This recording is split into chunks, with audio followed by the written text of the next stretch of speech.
하나님의 말씀은 사도행전 25장 1절에서 12절까지 말씀입니다. 제 성경으로는 신약성 231쪽에 있는 사도행전 25장 1절부터 25절까지 말씀을 우리 다 찾으신 줄 알고 1절부터 함께 읽겠습니다. 시작. 베스도가 부임한 지 3일 후에 가이사라에서 예루살렘으로 올라가니 대제사장들과 유대인 중 높은 사람들이 바울을 고소할세 베스도의 호의로 바울을 예루살렘으로 옮기기를 청하니 이는 길에 매복하였다가 그를 죽이고자 함이더라. 베드로가 대답하여 바울이 가이사랴에 구류된 것과 자기도 멀지 않아 떠나갈 것을 말하고 또 이르되 너희 중 유력한 자들은 나와 함께 내려가서 그 사람에게 만일 옳지 아니한 일이 있거든 고발하라 하니라. 베스도가 그들 가운데서 8일 혹은 10일을 지낸 후 가이사라로 내려가서 이튿날 재판 자리에 앉고 바울을 데려오라 명하니 그가 나오매 예루살렘에서 내려온 유대인들이 둘러서서 여러 가지 중대한 사건으로 고발하되 능히 증거를 대지 못한지라. 바울이 변명하여 이르되 유대인의 율법이나 성전이나 가이사에게나 내가 도무지 죄를 범하지 아니하였노라 하니 베스도가 유대인의 마음을 얻고자 하여 바울더러 묻되 내가 예루살렘에 올라가서 이 사건에 대하여 내 앞에서 신문을 받으려 하느냐.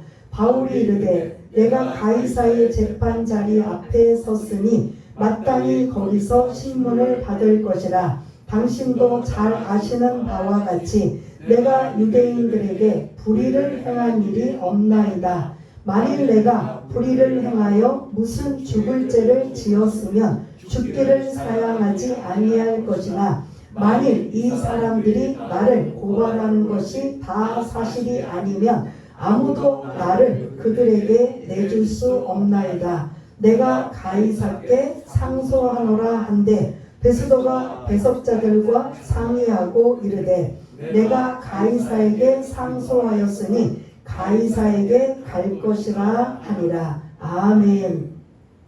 오늘 11절에 있는 말씀 내가 가이사에게 상소하노라 라는 이 말씀을 가지고 오늘 함께 오늘 말씀의 은혜를 나누고자 합니다. 13장부터 마지막 28장까지는 바울의 이야기예요. 근데 그 바울의 이야기도 두 가지 이야기예요. 13장부터는 1차, 2차, 3차 전도를 다니며 자기 발로 자기가 움직이면서 바울이 뭐 했던 거죠? 전도했던 이야기가 첫 번째 1차, 2차, 3차의 선교 이야기라면 이제 지금 우리가 말씀을 나누고 있는 건 바울이 갇혀서 어떤 상황이냐면 재판 이야기예요. 그러니까 1차, 2차, 3차 때는 자기가 이곳저곳 이방 지역을 다니면서 복음을 전한 선교 이야기라면 지금 우리가 나누고 있는 말씀은 우리는 좀 지루하고 뭐 이렇게 반복되는 이야기 계속될까라고 하지만 이 이야기는 재판 이야기예요. 왜 재판인가? 우리는 그렇게 좀 중요하게 여기지 않는데 바울이 지금 결박을 당하고 갇혀 있으면서 계속 뭘 받고 있어요? 재판을 받아요. 근데 그 재판도 사실은 죄가 있어서 받는 거예요?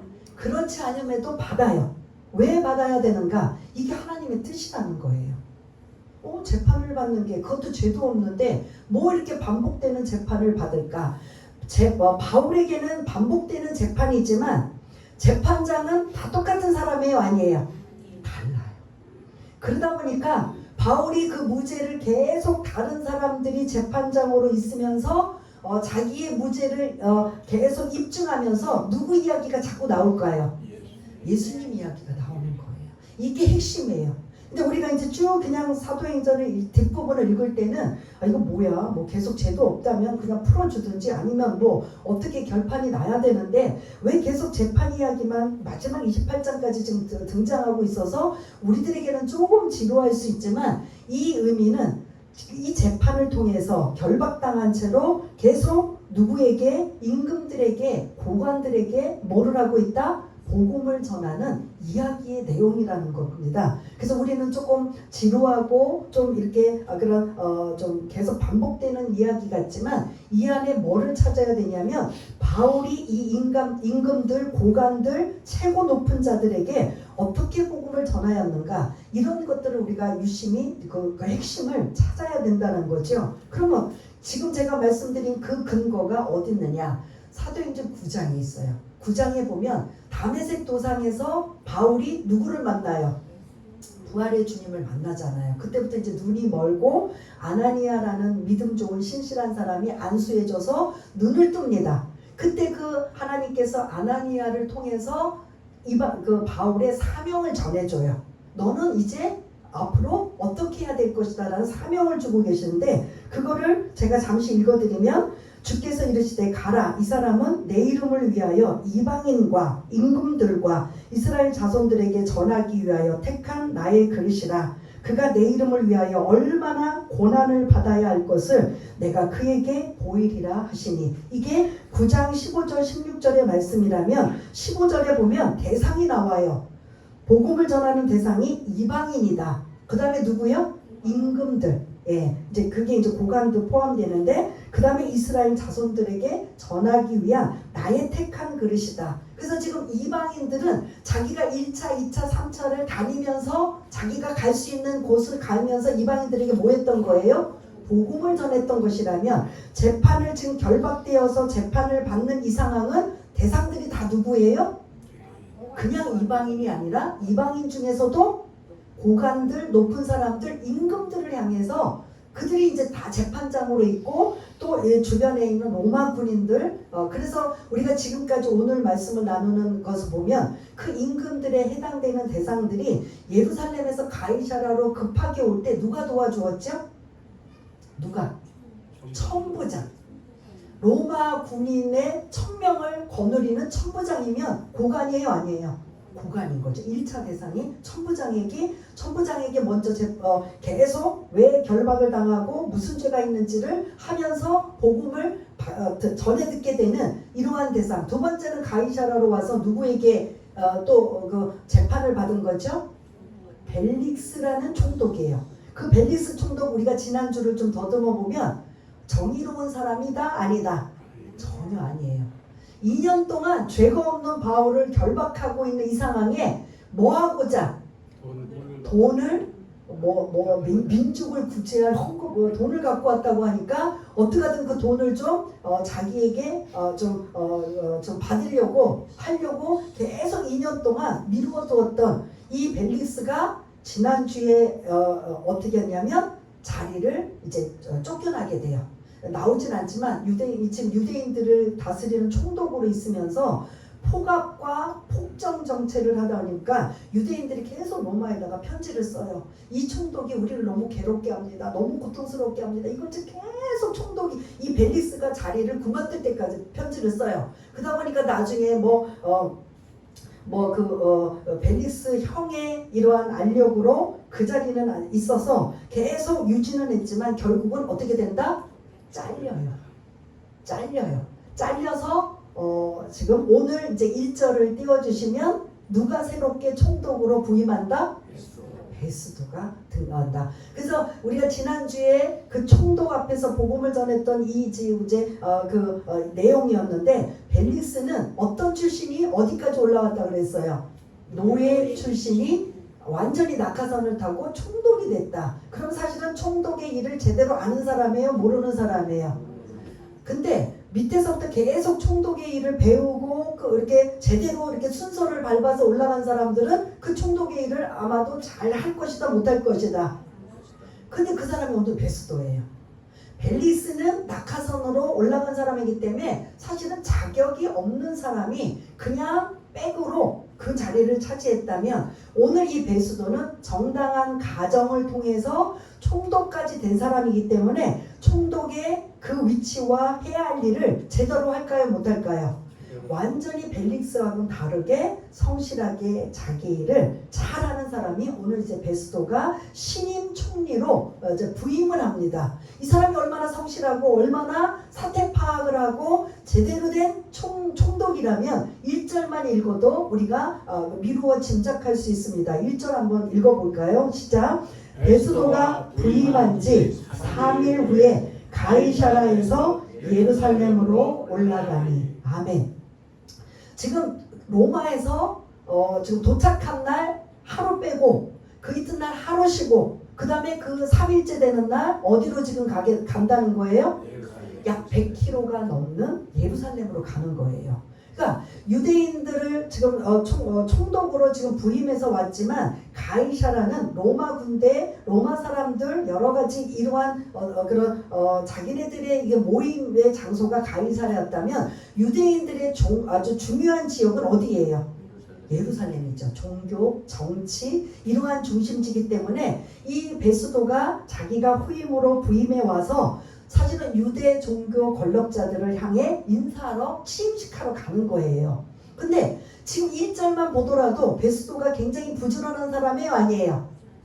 만일 벨릭스 같은 사람이었다면 불러들이든지 아니면 시간을 더 지체하든지 할 터인데 3일이라는 시간을 본다면 베스도는 자기의 총독으로서의 그 자리를 어떤 일을 해야 되는지 아는 사람이라는 거죠. 정말 부지런할 정도로 도착을 하고 그 이튿날 하루만 쉬고 그 다음날 뭐 했다?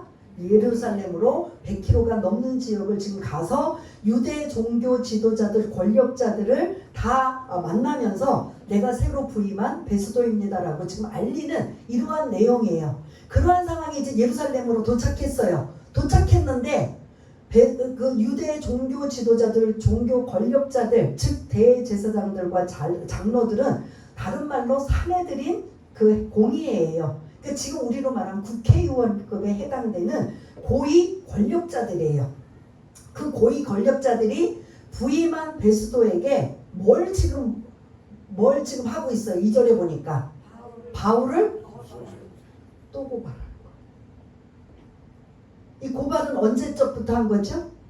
시기적으로 2년 전부터 벨릭스 총독에게 가이사라로 와서 정식으로 고발을 했는데 증거가 하나도 없어서 무죄임이 입증이 됐지만 그 벨릭스 총독이 풀어주질 않아서 2년 동안 그 가이사라 헤롯 궁 안에 갇혀있는 이러한 모습을 볼 수가 있는데 또다시 이 유대 권력자들, 종교 지도자들은 바울을 뭐한다? 고소하는 거예요. 그러니까 계속 죽이기로 그들은 무슨 마음을 가졌다? 작정하고 있어서 잊어버리지도 않는 거예요. 우리가 지지난주가 나눴을 때 바울을 죽이지 않으면 먹지도 마시지도 않겠다는 몇 명 있었어요. 그 40명이 지금 몇 년이 된 거예요. 그럼 죽었을까요? 안 죽었을까요? 안 죽었지요. 죽을 때까지. 그게 이제 3절이 또 그런 여러 가지 이제 그런 말씀이 등장해요. 3절을 보면 왜 바울을 고소하는 이유가 뭐예요? 그러면 지금 유대 종교 지도자들, 권력자들이 베스도 새로 부임한 총독에게 인사를 하면서 곧바로 바울을 고소하면서 바울을 다시 예루살렘으로 불러들여서 재판을 하기 원합니다. 라는 이러한 이야기 속에 밑밥은 뭐예요? 또 오는 중에 그 매복군들이 다시 죽일 수 있는 기회를 만들기 위해서. 지금은 죽일 수가 없어요. 어디에 가 있어요? 가이사라 헤롯 궁 안에 누가 보호하고 누가 지키고 있어요?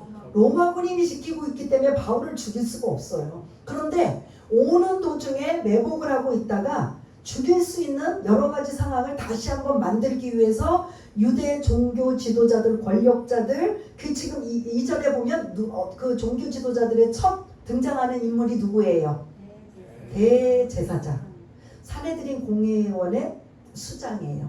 지금으로 하면 어떻게 국회의장이라고 볼 수가 있는 이러한 사람이 앞장서서 바울을 뭐하기 위해? 죽이려고 하고 있다.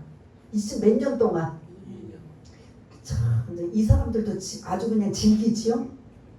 끝까지 바울을 죽이지 않는 상황이면 어떤 상황에도 이들은 용납하지 못하는 이러한 상황이에요. 그러니까 이제 지금 3절에 그 청탁을 받고 그들의 계략은 모르지만 4절에 그 베스도 이 총독이 뭐라고 말하냐면 지금 바울은 어디에 구류되어 있다고요?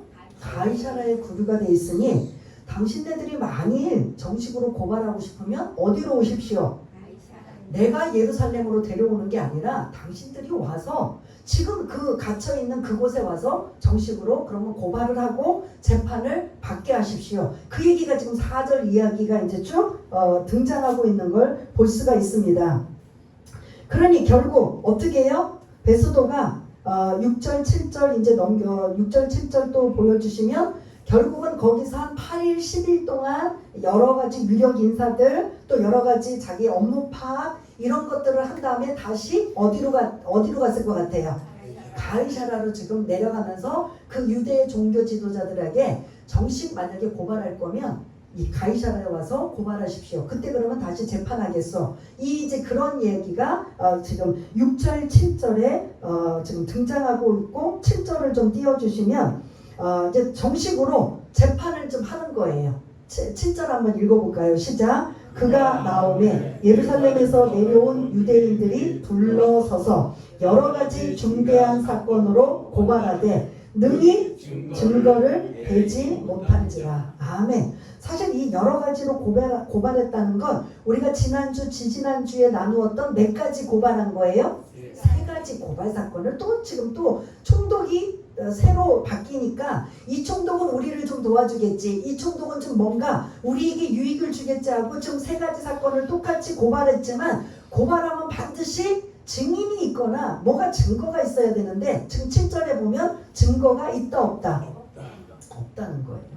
그러니까 이들은 이제 고발하고 지금 고소했지만 뭐 아무 증거도 없는 상황에 8절에 바울이 이제 고발을 했으니 또 이제 자기도 이제 변호하는 이야기가 8절의 이야기인데 여러분 세 가지 단어를 찾아보세요. 이제 이전에는 자세하게 세 가지 사건으로 이제 자기가 변명을 했다면 오늘은 아주 짧게 똑같은 내용이다 보니까 짧게 세 가지 단어가 등장해요. 뭐가 등장해요? 율법. 예, 또 하나는 성전, 또 가이사.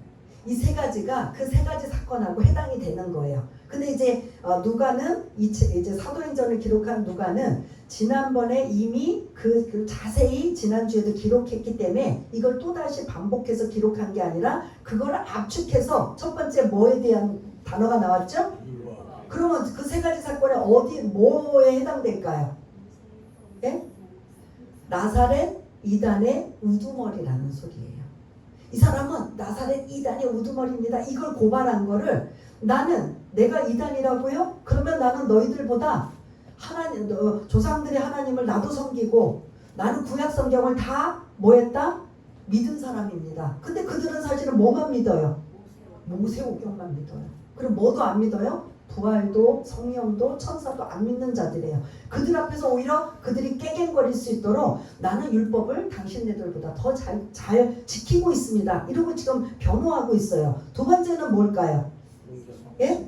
성전은 뭘까요? 두 번째 고발당한 건 성전을 더럽혔다, 모독했다 라는 거예요. 그러면서 이것도 마찬가지죠. 나는 성전을 더럽히고 모독할 여지도 없이 내가 외국에 있다가 예루살렘에 온 지 12일밖에 안 됐는데 나는 그 12일의 많은 시간을 다 어디에서 할애했다? 정결케 하기 위해서 성전 안에 있던 사람이다. 그리고 아시아에서 온 이방인들이 그 유대인의 뜰에 들어왔다고 하는데 그런 적 없다. 증인을 나는 되려면 될 수 있다. 그 나시린의 서약한 사람이 이제 마지막 정결하게 하는 그 작업을 하기 위해서 나도 같이 들어간 거지 이방인이 아니다. 이게 지금 두 번째도 증거 없음, 혐의 없음이 지금 등장해요. 세 번째는 뭐죠? 가이사. 가이사는 뭐에 해당될까요? 맞아요. 폭동, 소욕. 전염시킨 이 사람이 폭동케 하고 소욕케 하는 정치범으로 몰아갔던 이 가이사라는 이 지금 로마에 해당되는 이 일을 지금 간단하게 지금 언급하고 있으면서 나는 이 세 가지에 전혀 고발당할 이유도 없고 나는 죄를 지은 적이 없다. 만일 내가 이 부분에 대해서 증거를 제시한다면 증인될 사람도 내가 불러들일 수 있고 충분히 나는 이야기할 수 있다. 그러면 베스도 총독이 이 재판을 듣고 누구 말이 이 지금 고발한 것과 자기를 변호한 바울의 이야기를 들으면 여러분 누구 이야기, 바울이 지금 죄가 있어요 없어요? 없어요. 그래서 지금 베스도는 부임해가지고 머리가 아파요 안 아파요? 머리가 지근지근 아파요. 지금 내가 열심히 의욕적으로 잘해보려고 왔는데 이게 지금 내가 원하는 대로 지금 안 되는 거예요. 근데 벨릭스 총독처럼 바울이 지금 죄가 없다라는 걸 알면서도 풀어주려니 너무 막강한 유대인의 종교 권력자들 1인자라고 하는 이 자들이 지금 버티고 있으니 무죄라고 말도 못하는 거예요. 그러니까 뭐라고 이 뒷부분에 설명을 하냐면 9절을 보면은 베스도가 누구의 마음을 얻고자 바울이 죄가 없음에도 불구하고 누구의 마음? 그냥 유대인이 아니라 종교 권력자들, 대제사장들과 장로들, 사내들인 이 지금으로 말하면 국회의원들의 마음을 얻고자 죄가 없음에도 불구하고 그가 머리를 짜낸 게 뭐냐? 내가 지금 부임한 지 온 지 지금 한 달도 안 되고 보름밖에 안 된 이 상황인데 내가 유대인 당신네들의 그 종교에 대해서 나는 모르니 내가 제대로 판결할 수가 없다. 이건 맞아요 틀려요? 맞아요. 그러니 내가 예루살렘에 가서 예루살렘의 그 종교법에 대한 종교에 관한 것들을 자문을 구하면서 예루살렘에서 재판을 하는 것으로 한번 힘써 보겠다 이거예요. 그러면 지금 누가 원하는 대로 되는 거예요? 예? 바울이 원하는 거예요? 유대 권력자들이 원하는 거예요? 권력자들이 원하는 걸로 지금 베스도 총독이 마음이 살짝 뭔가 지금 재판을 해줘야 돼요. 죄가 있다 없다 없으면 풀어주고 있으면 뭐 감옥행위고 아니면 뭐 살인이고 이게 뭐가 나와야 되는데 이 베스도는 이걸 분명히 하고 싶은데 안 되는 거예요. 그러다 보니까 뭘로 지금 갖고 있냐면 내가 당신네 나라의 종교에 대한 율법에 대한 성전에 관한 것을 잘 모르니 이러한 것들을 내가 충분히 좀 배우고 자문을 얻으면서 할 수 있도록 예루살렘으로 예루살렘에서 다시 한번 재판을 받으면 어떻겠느냐 이러한 제의를 지금 바울에게 합니다. 바울이 들어줄까요? 안 들어줄까요? 왜요? 지금 바울은 어디로 가야 돼요? 로마로 가야 되는데 다시 거꾸로 예루살렘으로 가면 안 되잖아요. 그러니 바울은 노한 거죠. 그래서 오늘 제목처럼 나는 뭐 하리라? 가이사에게 상소하리라, 항소하리라 라는 이 말씀, 지금 이 이야기가 나오는 거예요. 아까도 제가 말씀처럼 똑같은 반복되는 이 패턴으로 재판 이야기가 계속 등장해요. 그런데 이 재판 이야기의 핵심은 누구 들으라고 지금 이 내용이 지금 계속 기록이 되고 있는 거예요. 임금들, 고관들 들으라고. 그들이 재판장이 되기 때문에 재판장은 그냥 한 귀로 듣고 한 귀로 흘리고 그냥 대충 참석한 사람들이 듣는 등 마는 등이 아니라 재판장은 제대로 듣고 제대로 알아야 되잖아요. 그래야 이 사람이 죄가 있다 없다 판단해 줄 수 있는 거잖아요. 그러다 보면 그 진중하게 제대로 알아들을까요? 안 알아들을까요? 재판장은 알아들을 수밖에 없고 그거를 염두에 둘 수밖에 없어요. 그러다 보면 계속 바울이 하는 이야기는 결국 복음 이야기, 부활에 관한 이야기, 예수님 이야기를 할 수밖에 없습니다. 그러면 하나님은 의도가 뭐냐? 이 임금들, 총독들, 고관들 이들이 뭐 하도록? 예수를 듣도록. 믿음은 뭐 한다고 했어요? 들음에서 나며. 들음은 그리스도의 말씀으로 말미암느니라. 이 사람들이 예수를 나중에 만약에 주님 앞에 섰을 때 나는 특히 지금은 이제 더 많이 이제 전도하고 많은 사람들에게 복음을 전하지만 나는 예수를 들어본 적이 없어요 라고 한다면 하나님도 난감하실까요? 안 할까요? 아니 전에 했는데 거부한 건 이거는 하나님께서 뭔가 죄에 대한 유무가 있을 터인데 난 들어본 적 없고 아무 나는 한 적이 없어 이러면 하나님도 이 사람이 어디로 가야 돼요? 천국으로 가야 돼요? 지옥으로 가야 돼요? 우리가 그 이제 로마서에 나오잖아요. 옛날 조선시대나 우리 옛날 선조들이 전혀 복음을 받아들이지 않았을 때 그때는 그러면 천국과 지옥 어떻게 가느냐? 여러분 어디로 갈 것 같아요? 그래도 우리나라 뭐 많이 됐어야 한 120년 전, 150년 전에 복음이 들어왔기 때문에 그 전에 다 살다가 죽은 우리 조상들은 그럼 다 어디로 지옥 갔을까요? 어디로 갔을까요? 그러면 그들이 억울해할 수 있잖아요. 왜 우리가 지옥 가야 됩니까? 아니 예수가 기준이라면 예수님 믿는 게 기준이고 예수 믿어야 천국이라면 우리는 그 예수의 옛자도 못 들어봤는데 그럼 들어볼 기회를 줘야 되지 않습니까? 라고 할 수 있어요 없어요? 그럼 어떻게 해야 돼요? 하나님은 예? 여러분이 하나님이시라면 어떻게 해야 돼요? 그런 사람들 예? 양심으로 기준하는 거예요. 양심. 이 사람이 살아가면서 정말 양심껏 살았는가 아닌가 이게 로마서에 나와요. 그런데 이제는 우리가 막 열심히 전도하고 선교하고 미 전도 정도까지도 막 그냥 가서 복음을 전하는 선교사들을 파송해서 복음을 전해서 그들이 다 뭐 믿든 안 믿든 다 그들이 이제는 주님 앞에 섰을 때 하나님 앞에 섰을 때 예수라는 단어 예수를 들었어요. 그때는 판단이 지옥행 천국행 할 수 있을까요 없을까요? 있다는 거예요. 오늘 이 바울이 결박된 채로 재판을 무죄임에도 불구하고 계속 재판을 받는 하나님의 의도는 이들도 하나님이 이들도 사랑하시니까 뭐를 받아들이기 위해 예수 복음을 받아들일 수 있는 기회를 지금 주는 거예요.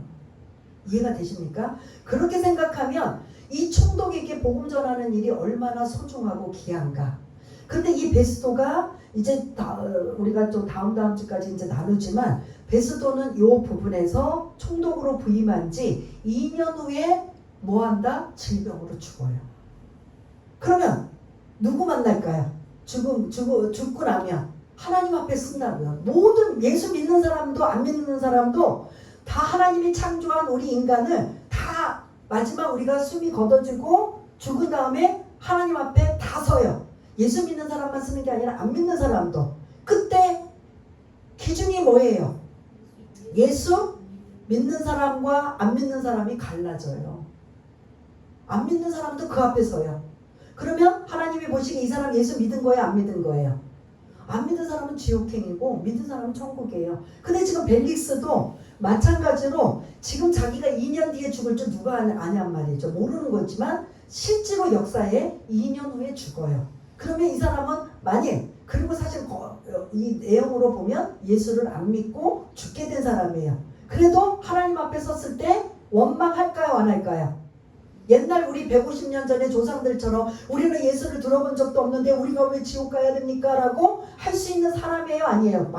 베스도가 예? 왜요? 바울한테 재판장으로 자기가 있으면서 계속 무슨 이야기를 듣고 있어요? 예수 이야기를 복음 이야기를 들으니까. 이해가 되시나요? 그래서 이 재판 이야기예요. 그래서 우리는 맨날 지루하게 답답하게 반복적으로 나오지만 하나님은 고관들도 일반 우리같이 평민들도 다 똑같이 사랑하시니까 무슨 기회를 지금 주고 계시는 거예요? 복음의 기회를 주고 계신다라는 거죠. 그래서 오늘 이 본문에서 이렇게 바울은 예루살렘으로 내가 다시 가? 이건 분명히 뭔가 뭔지는 모르지만 계략이고 내가 로마로 가야 되는 이 지금 바울의 생각은 뭐밖에 없느냐? 빨리 어디 가서 복음 전하고 죽을 걸 생각해요? 로마예요. 그는 다시 거꾸로 예루살렘으로 간다는 건 생각지도 못하니까 오늘 말씀 이제 다 나누었어요. 나는 어디로 갈 것이다? 가이샤가 뭐냐면 로마 황제를 뜻하는 거예요. 이름이 아니라 로마 황제가 가이사예요. 옛날 우리가 출애굽할 때 애굽왕은 뭐라고 해요? 왕을 바로라고 한 거죠. 이름이 아니에요. 그냥 왕의 호칭이 바로고 가이사는 황제 호칭이 가이사예요.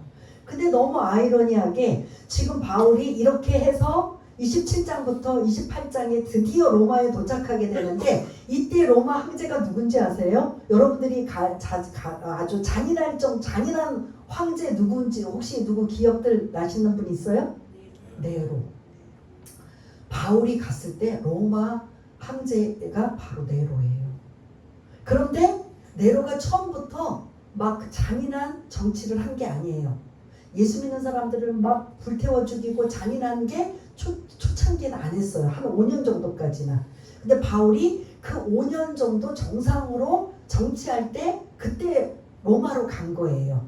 그 이후에 바울이 순교하고 그 이후에 이제 나중에 막 완전히 네로가 제정신이 아닌 상황에 막 그냥 기독교를 박해하고 탄압하고 잔인할 정도로 이제 하는 이런 했는데 사실 바울이 로마로 가는 황제를 만나는 사람은 누구다? 네로 황제를 만나는데 그때는 제정신으로 정치할 때라 그렇게 잔인하고 막 그런 폭정은 아니었을 때 바울이 갔는데 결국 바울은 뭐 해야 되냐면 사형 선고를 내려서 뭐를 해요?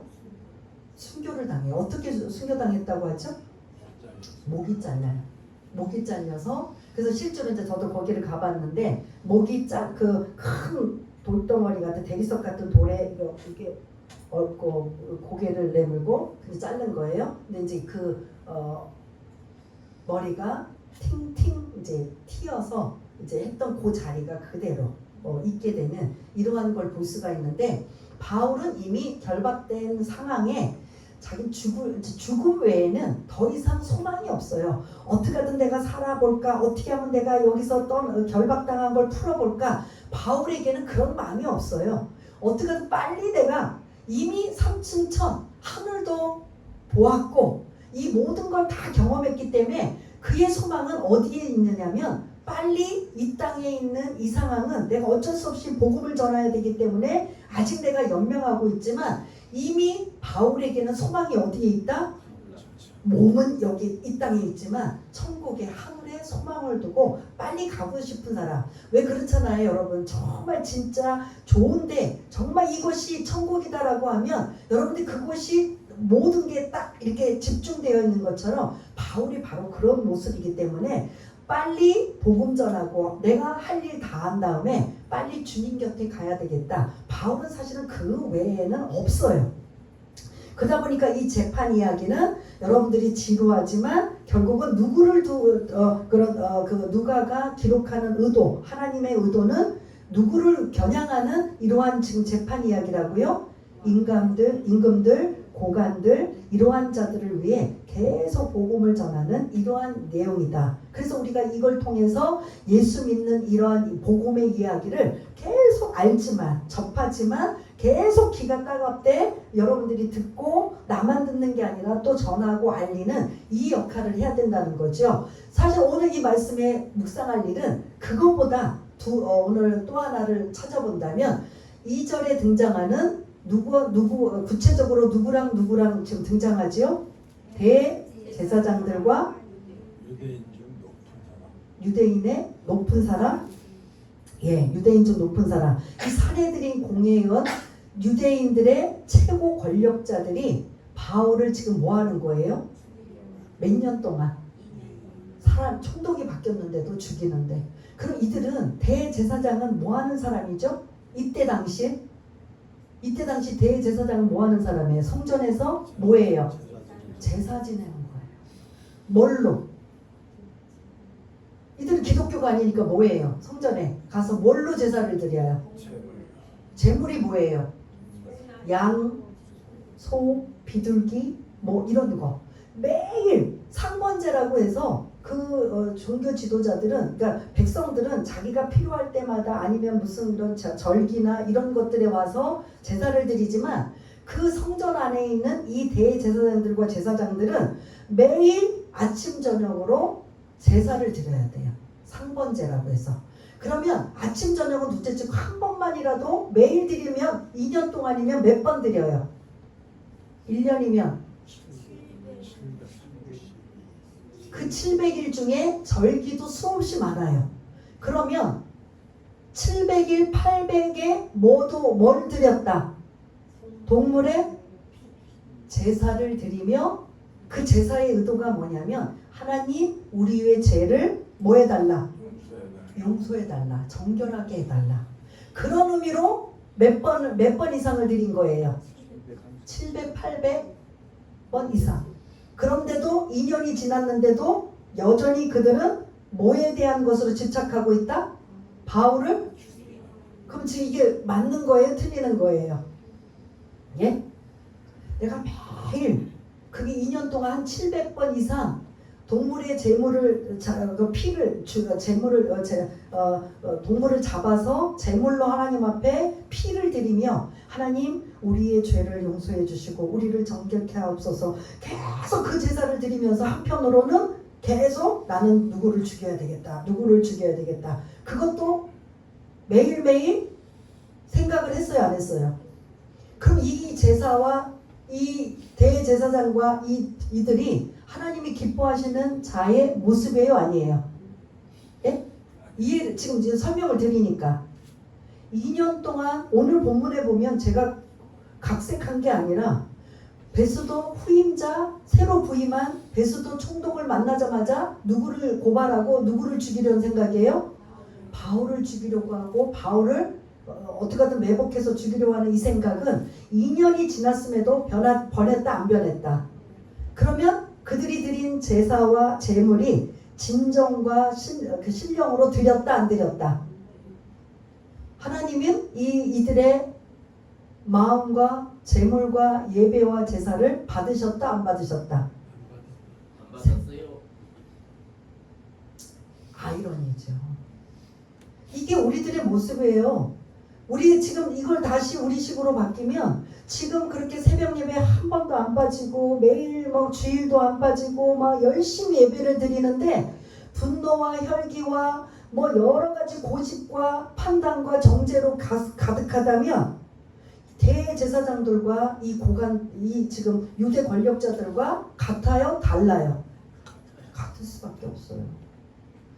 이 유대 대제사장들과 유대 권력자들 이 사람들 안 되겠네. 2년 동안 그렇게 벌써 양만 잡았어도 지금 700마리 800마리 이상을 잡아서 하나님 앞에 정결하게 해달라 거룩하게 해달라 죄를 사해달라 이러면서 돌아서서는 바울을 어떻게 죽일까 의논하고 또 새로운 총독이 부임했음에도 불구하고 또 바울을 죽이려고 하는 이 마음들이 계속 끊이지 않고 가라앉지 않고 버리지 않는 이 마음들은 하나님에게는 이런 사람의 마음들이 자기 의로 가득 차 있다는 거예요.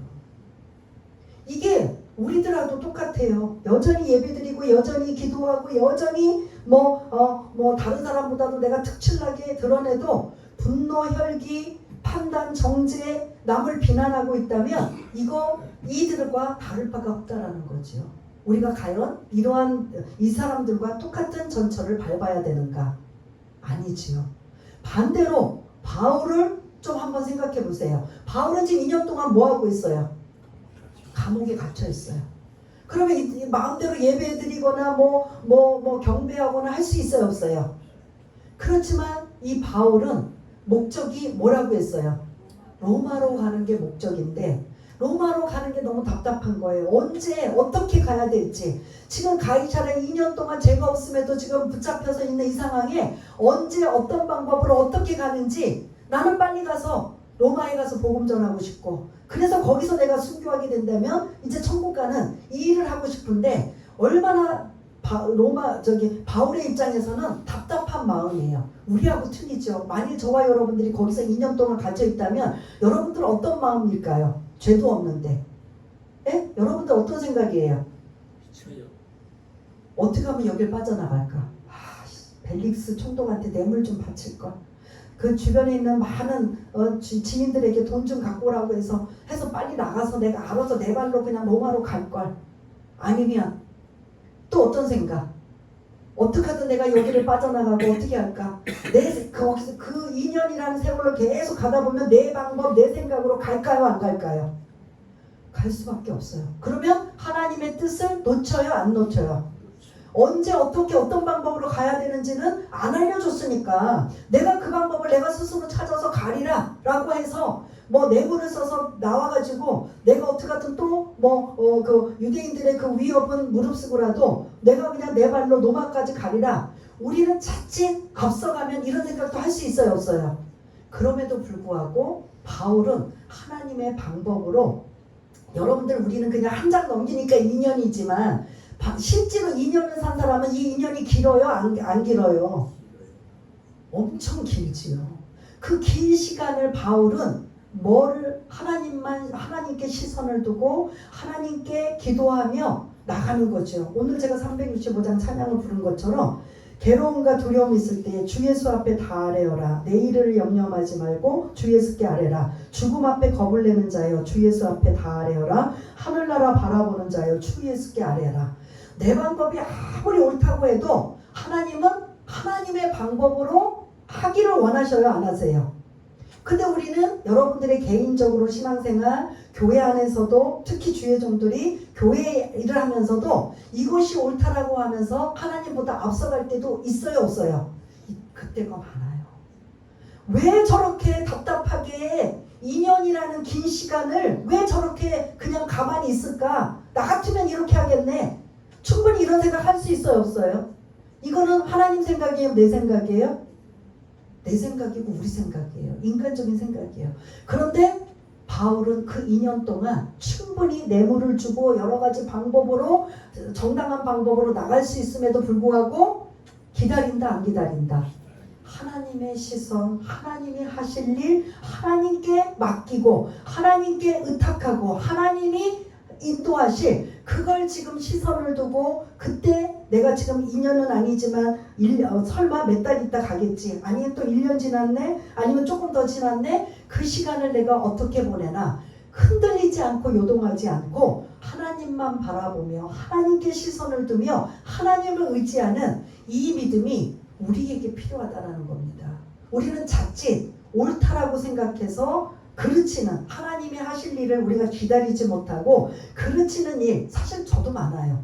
특히 제 개인적인 일보다 교회 일을 이러면 좀 안 되는데, 이러면 너무 태만한데, 이러면 너무 이런데 저런데 내가 스스로 조급해지니까 내가 하나님이 딱 요렇게 해라 라고 알려주시기 전에 이 방법이지 않을까 라는 방법으로 제가 그런 시행착오를 놓칠 때가 너무 많다라는 겁니다. 오늘 이 말씀을 통해 정리하자면, 오늘 이 재판 이야기는 사실은 계속 반복되는 이야기지만 누구를 지금 복음을 전하기 위한 이야기라고 제가 말씀드렸죠. 임금들, 고관들, 권력자들에게 복음을 전할 이야기다. 그리고 또 하나는 이 유대 권력자들, 대제사장들, 그 종교 지도자들의 삶의 모습, 바울의 삶의 모습, 여러분들 누구를 닮기 원합니까? 예? 예수님처럼, 바울처럼 그렇게 살 수는 없을까? 오늘 다 이게 연결이 되지요? 예. 내가 막 생각이 떠올라. 이 생각이 막 이게 옳은 것 같아. 이게 막 사람들하고 얘기해도 맞는 것 같아. 근데 이게 하나님이 그래, 그렇게 하면 좋겠다 라고 나올 때까지는 내 생각이에요, 하나님 생각이에요? 내 생각에 제한시키지 말고 시간이 걸려도, 지금 몇 년? 2년이라는 세월이 우리에게는 뭐 한 주 지나니까 2년이 지났지만 바울의 입장에서 2년은 엄청나게 긴 시간이고 답답한 시간이란 말이에요. 그럼에도 불구하고 이제 바울은 자기 힘으로, 자기 방법으로, 자기 뜻으로 아무리 옳다 해도 그 방법으로 가지 않고 하나님이 인도하시는 방향으로 시간은 좀 지체되고 갔더니 어떻게 되느냐, 그 로마 군인의 호송과 안전 속에 돈도 하나 안 들리고 어떻게 간다? 로마까지 간다? 못 간다? 간다라는 거죠. 이게 누구의 방법이에요? 하나님의 방법이에요. 오늘 저와 여러분들 마무리할 때 여러 가지 말씀도 있지만, 아무리 내 생각이 옳고 아무리 내 생각이 바르고 이게 지금 정답이라 할지라도 하나님께서 응답하지 아니하시고 하나님의 아직 뜻이 아니라면 그것도 스톱하고 기다릴 줄 아는, 그래서 365장 찬양처럼 마음속에 근심 있거나 한 사람 다 누구를 바라보고 아뢰라? 주 예수께 아뢰면서 그 시간을 가는 거예요. 그 영적인 인연이 누구에게는 20년이 될 수도 있고 누구에게는 10년이 될 수도 있고 누구에게는 5년도 될 수 있고 각자의 시간이 틀려요. 그런데 365장 찬양을 부르면서 마치 바울이 그렇게 인연을 보냈더니 이제 드디어 네가 예루살렘 가서 재판받기 원하느냐? 아니요. 나는 어디 가서 받기 원합니다. 가이사에게 가서 받기 원합니다. 그래? 로마 시민권을 가진 바울에게 그래 그럼 예루살렘이 아니라 가이사라도 아니고 이제는 어디로 갈 것이다? 로마로 갈 것이다.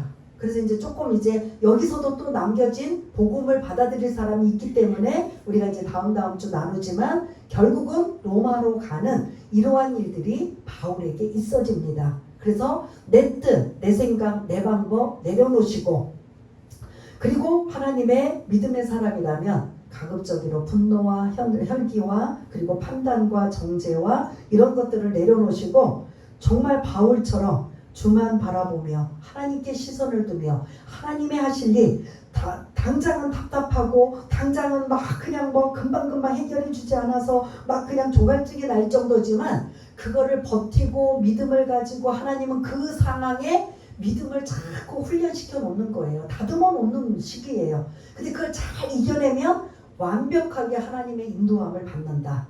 이 믿음이 저와 여러분들에게 있어주는 귀하고 복된 그러한 능력 있는 그러한 믿음이 되시기를 바라겠습니다. 우리 한번 오늘 이 말씀을 여러분들 들으시면서 한번 기도하시는 한번 고백하고 다짐하고 도움을 요청하는 이러한 기도하는 시간 갖기 원합니다.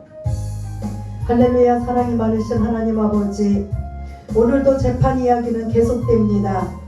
베스도 총독이 새롭게 부임해 와 또다시 아버지나 유대 종교 권력자들이 바울을 고소하고 죽이려는 이 계략과 이러한 모든 상황에 그들의 또한 아버지 재판을 하면서 바울은 그 세 가지의 고발 사건을 다시 이야기하며 이렇게 오늘은 간결하게 짧게 나왔지만 결국은 복음 이야기, 예수님의 이야기를 계속 고관들, 임금들에게 전하는 이러한 상황을 볼 수가 있습니다. 아버지 하나님, 때를 얻든지 못 얻든지 복음을 전파하라고 했는데 베스도 이 총독은 계속 재판을 진행하며 예수라는 이야기를 듣게 되고 그 예수를 통해 구원받는 이야기를 듣게 되지만 우리가 결론적인 말씀을 나누자면 베스도는 이 2년 후에 질병으로 죽게 되는, 그래서 결국은 예수를 믿지 않는 안타까운 이러한 모습이 있지만 그럼에도 불구하고 하나님은 모두에게 복음을 받아들일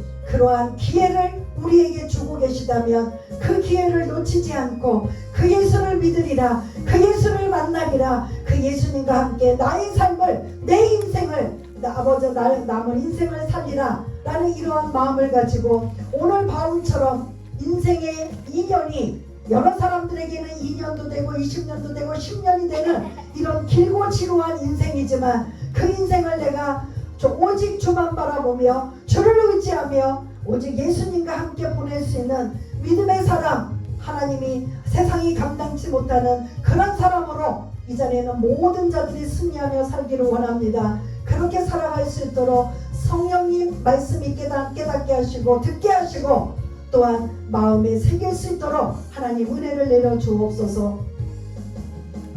하나님 아버지, 은혜를 감사합니다.